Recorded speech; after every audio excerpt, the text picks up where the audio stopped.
Sanjay, I think most estate agents hide behind their brand and their logo. And I personally, my intuition tells me is that we should be, because we're in a people business, we should be pushing our people more and putting them on a pedestal. But then at the same time, a lot of bosses saying, well, if I promote someone personally and put them on a pedestal, that they could run away and take on my clients. What's your thoughts on that?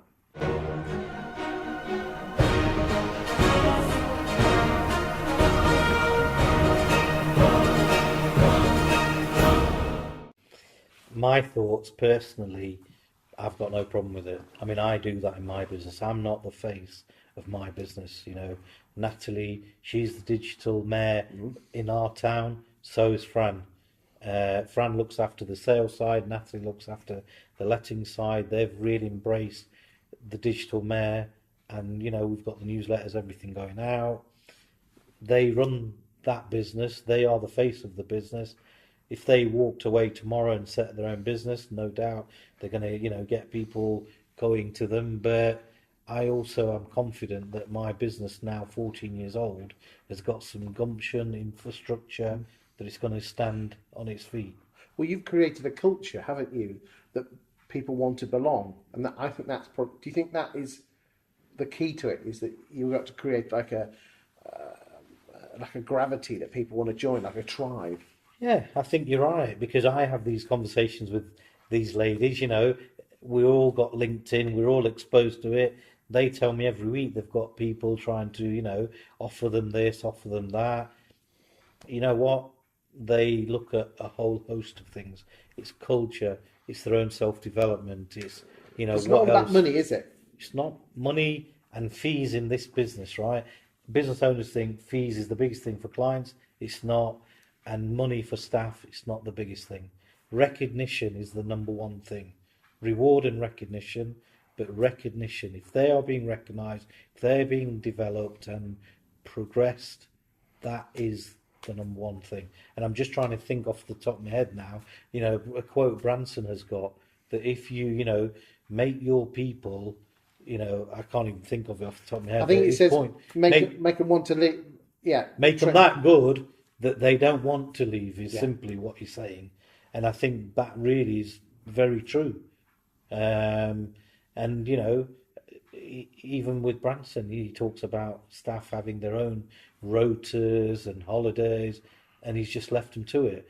Ideally, I'm not at that stage yet, but, I'd love to be at that point where the staff really, they decide when they want to come in and go home and all the rest of it. Because I think one of the big things I'm seeing changing, Chris, is well-being in our business as well.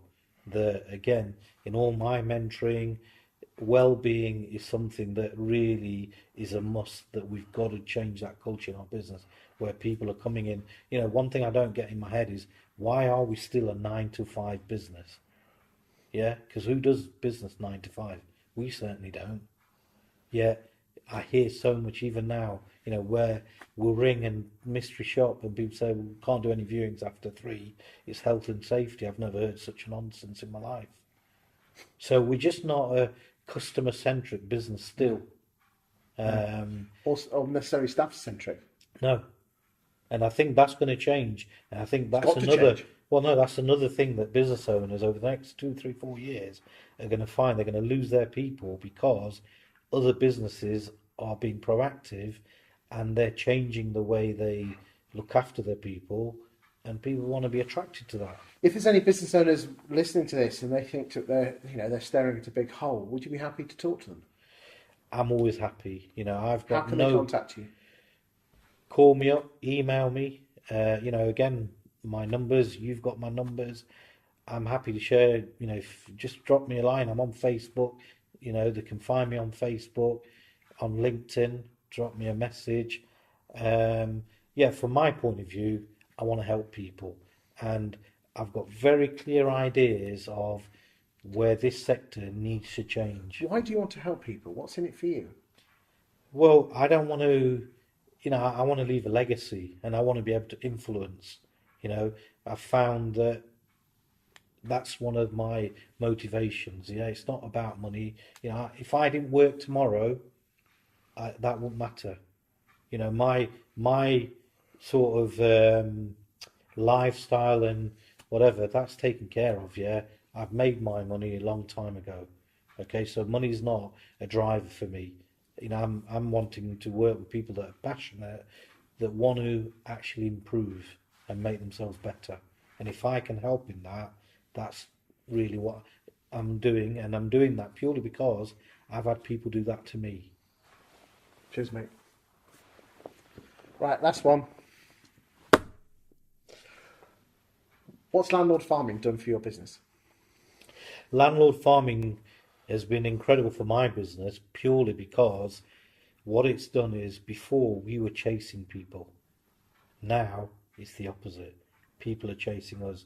Every week I'm getting stories from my managers or clients saying, we're looking to spend £100,000 in Doncaster. We've seen your blogs, we've seen this, we've seen that. It's all the strategies that you guys, and not you guys, but you in particular, over the last 4 or 5 years that I've known you, that's what we've been implementing. And I remember 5 years ago, you said, this is not a quick fix. And you know what? It isn't. We're now seeing massive. I mean, now, Fran, for instance, she's going on a sales valuation. Fee's not even a discussion. They're saying to her, seen you on this, seen you on that, already know her even before she gets there. And she's saying, it's a great feeling, and for me, that's fantastic. And and I think that from your point of view, we want to see even more of that, because I have seen over the last conference just a couple of weeks ago, we've still got more that we need to step up. Still a lot more to do. Yeah, Well, thank you for sharing that, mate. Cheers. no problem. Thanks.